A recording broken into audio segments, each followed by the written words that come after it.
আসসালামু আলাইকুম দর্শক, আশা করি ভালো আছেন। আজকে আমি আপনাদের সামনে লো বাজেটের একটি অনেক ভালো মানের একটি ফোন নিয়ে আলোচনা করতে যাচ্ছি, যা কিনা লো বাজেটের মধ্যে অনেক ভালো এবং উন্নত মানের একটি ফোন। যারা লো বাজেটের মধ্যে অনেক ভালো মানের একটি প্রোডাক্ট নিতে চাচ্ছেন, আজকের ভিডিওটা কিন্তু তাদের জন্য গুরুত্বপূর্ণ হতে যাচ্ছে। তো বন্ধুরা, আজকে আমি আপনাদের সঙ্গে আলোচনা করব আইটেলের নতুন একটি প্রোডাক্ট নিয়ে, আইটেল S25।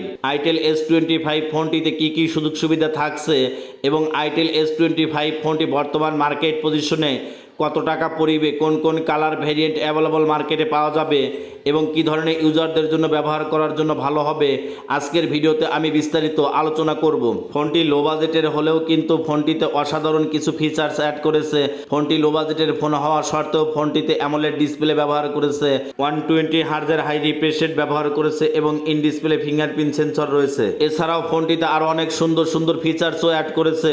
তো চলুন কথা না বাড়িয়ে ফোনটিতে কি কি সুযোগ সুবিধা থাকছে বিস্তারিত জেনে আসা যাক। ফোনটির আউটলুক অনেক সুন্দর করেছে। আউটলুক এবং ডিজাইনের দিক থেকে ফোনটি অনেক সুন্দর। ফোনটির ব্যাক প্যানেল দেখলে যেন মনে হয় একদম ম্যাট ফিনিশ রয়েছে।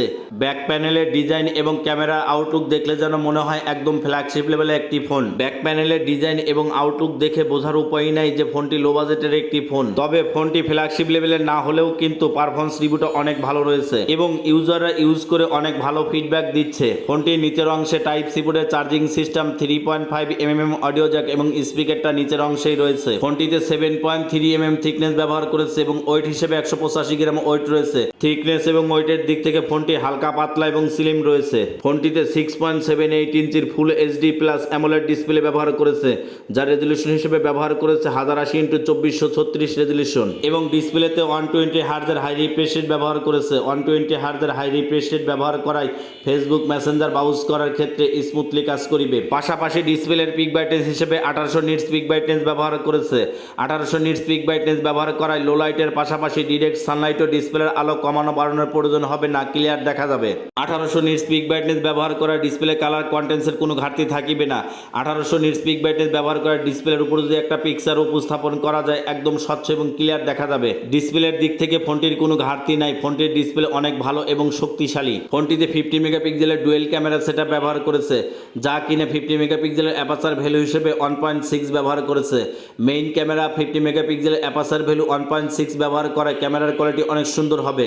ক্যামেরাতে ছবি ওঠার পরে যদি ছবির ব্যাকগ্রাউন্ডগুলো দেখেন, একদম স্বচ্ছ এবং ক্লিয়ার দেখা যাবে। ফোনটির ক্যামেরা অনেক সুন্দর হবে, কারণ বর্তমান মার্কেট পজিশনে অধিকাংশ ফ্ল্যাগশিপ লেভেলের ফোনগুলোতেই 1.6 অ্যাপারচার ভ্যালু ব্যবহার করেছে। সেই দিক থেকে চিন্তা করলে ফোনটির ক্যামেরা ফ্ল্যাগশিপ লেভেলের ক্যামেরার ফিলটাই পাবেন।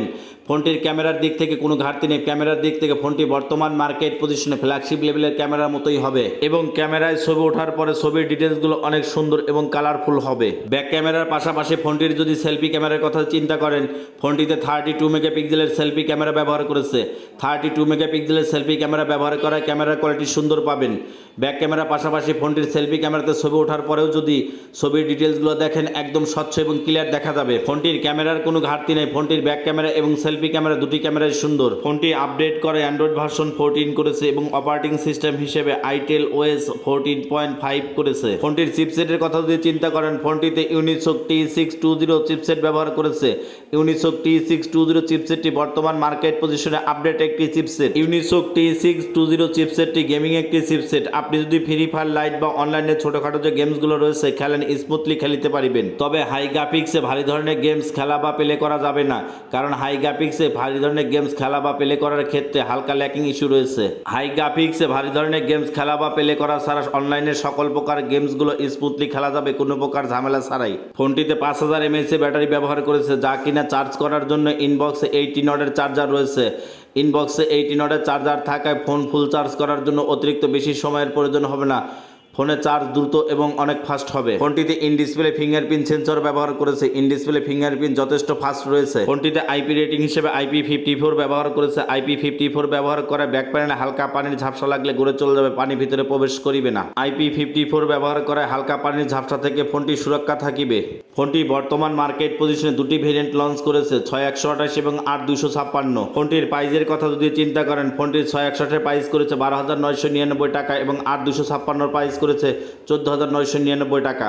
প্রাইস সেগমেন্টে ফোনটির ওভারঅল কনফিগারেশন আমার কাছে সব দিক থেকেই ভালো লেগেছে, কারণ বর্তমান মার্কেট পজিশনে এখন পর্যন্ত কোনো ব্র্যান্ডের কোনো ফোনেই অ্যামোলেড ডিসপ্লের সঙ্গে 1800 নিটস পিক ব্রাইটনেস ব্যবহার করে ইন ডিসপ্লে ফিঙ্গারপ্রিন্ট সেন্সর দিয়ে এবং 50 মেগাপিক্সেল ডুয়েল ক্যামেরার সঙ্গেও অ্যাপারচার ভ্যালু 1.6 ব্যবহার করে এখন পর্যন্ত বর্তমান মার্কেট পজিশনে কোনো ব্র্যান্ডের কোনো ফোনেই দেয় নাই। তাই আপনি যদি আপনার পরিচিত বন্ধু বান্ধব অথবা আপনার প্রিয় মানুষের জন্য ফোনটি নিতে চান সেক্ষেত্রে ফোনটি নিতে পারেন, অথবা আপনি আপনার নিজের জন্য ফোনটি ক্রয় করিতে পারেন। প্রাইস সেগমেন্টে ফোনটির কনফিগারেশন ওভারঅল আমার কাছে সব দিক থেকে ভালো লেগেছে।